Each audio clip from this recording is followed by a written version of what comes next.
Hace 24 años nació el Fujimorismo, en un país sin esperanza que se desangraba, en un país derrotado económica y moralmente. Nosotros decidimos luchar, los peruanos arriesgamos y juntos ganamos. Aprendimos de nuestros errores y estamos hoy dispuestos a dar la batalla una vez más. Por esa revolución inclusiva, por esos millones de peruanos a los que aún no les llega el crecimiento ni el desarrollo. Fuerza Popular es la expresión del Perú migrante y provinciano, del Perú excluido, de las comunidades nativas e indígenas, de ese Perú emergente y emprendedor. En Fuerza Popular estamos los jóvenes, los adultos, las mujeres, estamos todos. Tenemos la fuerza, tenemos las ganas, queremos cambiar este país y con Keiko Fujimori lo haremos.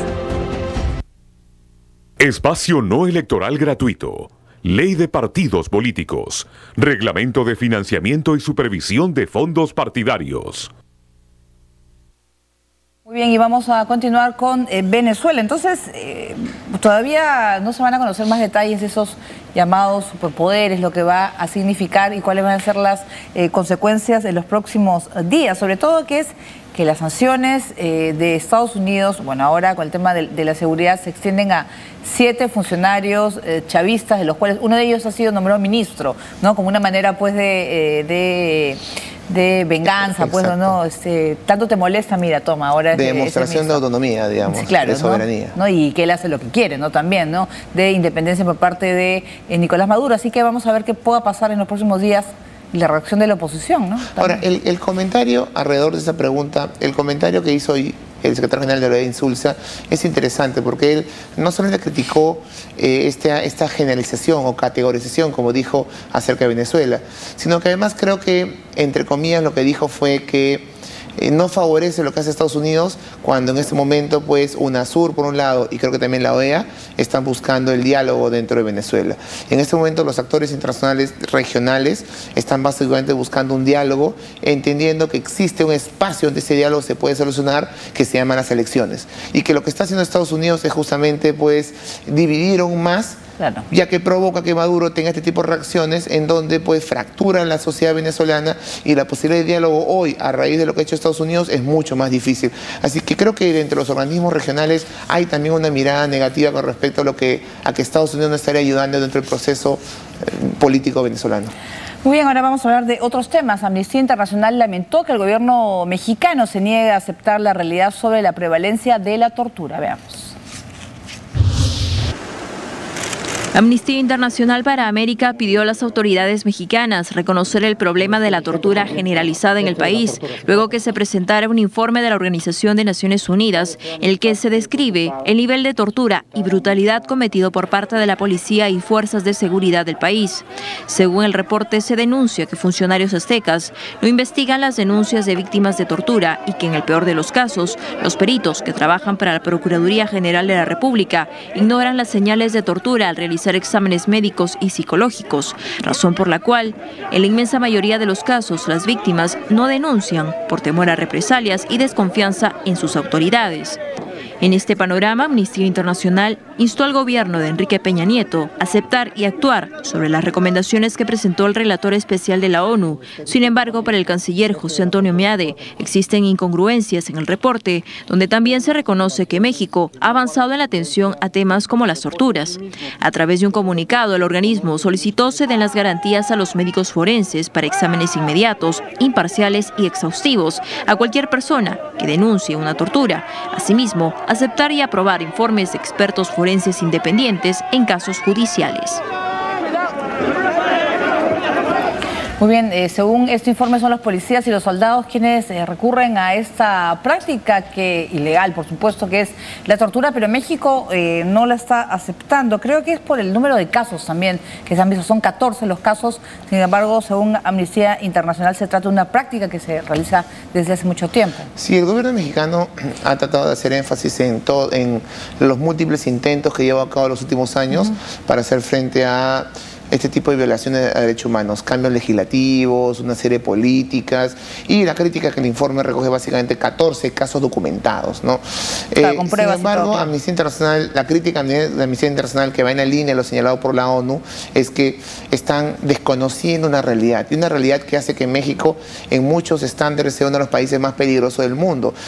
Para señalar un ejemplo, según el Human Security Report, entre el año 2008 y 2011, en esos 4 años, las muertes por producto de la violencia, de crímenes de organizaciones irregulares, fue superior al número de muertos por la violencia en países como Afganistán, Irak o Sudán.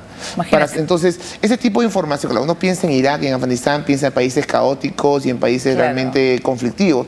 Pero cuando uno ve las estadísticas de muertos por violencia de este tipo de grupos irregulares, grupos delictivos, se da cuenta que México tiene más muertos. Y ese tipo de situaciones es lo que Amnistía Internacional dice la realidad. Y una realidad que supera, pues, por completo todo lo que dice el gobierno mexicano. Claro, además que es una violencia que en este caso proviene de las autoridades, pero también que se ve en las bandas delincuenciales, ¿no? Exacto. ¿No? El grado de tortura o de, no sé, pues, sadismo y maldad que pueden haber en los diversos crímenes que hay, ¿no? De las bandas del narcotráfico o no sé, pues bandas que tienen con otros tipos de delitos de los cuales hay ensañamiento con los cuerpos. Entonces, la violencia extrema que le cuesta al gobierno de Enrique Peña Nieto poder aceptar que está en una situación, una tierra de nadie prácticamente, ¿no? Claro, por lo menos por parte de estas bandas irregulares sería esperable ese tipo de comportamiento, pero por parte del Estado, quienes suponen que tienen que defender nuestros derechos, pues es aún más lamentable. No solamente y con los jóvenes, ¿no? Por ejemplo. Exacto, ¿no? Solamente porque se realiza tortura, sino porque además la mayoría de ella queda impune. Y peor, está la desconfianza que ni siquiera se avisa.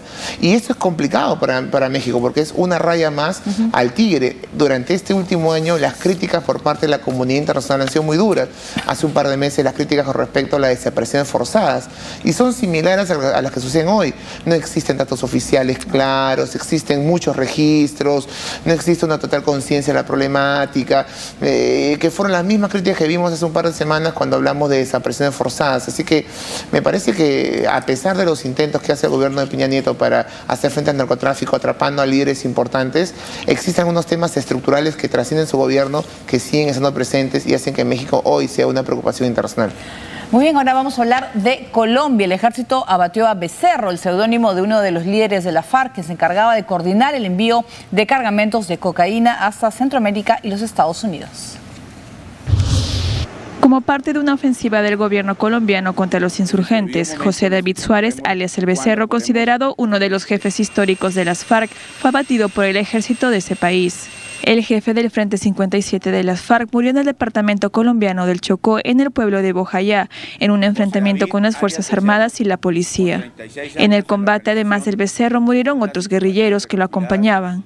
Las autoridades tenían un amplio prontuario por numerosos ataques contra la fuerza pública, tomas guerrilleras y secuestros. En Bojayá era recordado por ser uno de los principales acusados de participar en el ataque que culminó con la muerte de más de 70 civiles por la explosión de cilindros lanzados el 2 de mayo de 2002 y que impactaron con la iglesia donde se refugiaban. Llevaba 36 años en las filas de las FARC y era el encargado de coordinar el envío de cargamentos de cocaína hacia Centroamérica y Estados Unidos. Por ello era importante para la estructura de esta organización. Su muerte se produce pese a que las FARC declararon una tregua unilateral e indefinida el pasado 20 de diciembre, como parte de las negociaciones con el gobierno en Cuba. Así es, continúan las conversaciones entre el gobierno y la FARC, y mientras el ejército colombiano abate a este miembro importante de la guerrilla, uno se pregunta cuáles van a ser las consecuencias, o sea, ¿qué va a pasar realmente? ¿Afecta o no las conversaciones? Bueno, en principio, teniendo en cuenta que se llevan a cabo unas negociaciones en Cuba, esto debería afectar. Sin embargo, yo tengo otra lectura. En primer lugar, lo que hemos visto no fue un acto de guerra, digamos, sino básicamente fue un allanamiento en donde él quiso impedirlo con su lugartenientes y fue pues dado de baja. Ese es en primer lugar.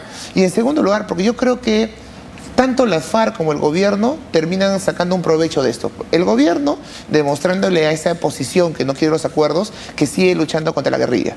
Y por parte de las FARC, porque de alguna manera pero alejan a aquellos sectores de la guerrilla que están mucho más vinculados al negocio del narcotráfico que a lo que son sus ideales originarios. En otras palabras, este sujeto era un líder económico, financista, pero básicamente alguien que manejaba las rutas comerciales del narcotráfico. Y creo que para la FARC, pensando en un futuro cercano político, este tipo de sujetos no forman parte de su organización. Entonces, me parece que, entre comillas, todos terminan favoreciéndose la muerte de este señor. Muy bien, nosotros vamos a hacer nuestra primera pausa. Vamos a regresar esta vez con información de Medio Oriente y también continúa la lucha, la batalla para la recuperación de la ciudad de Tikrit. Volvemos con todos los detalles.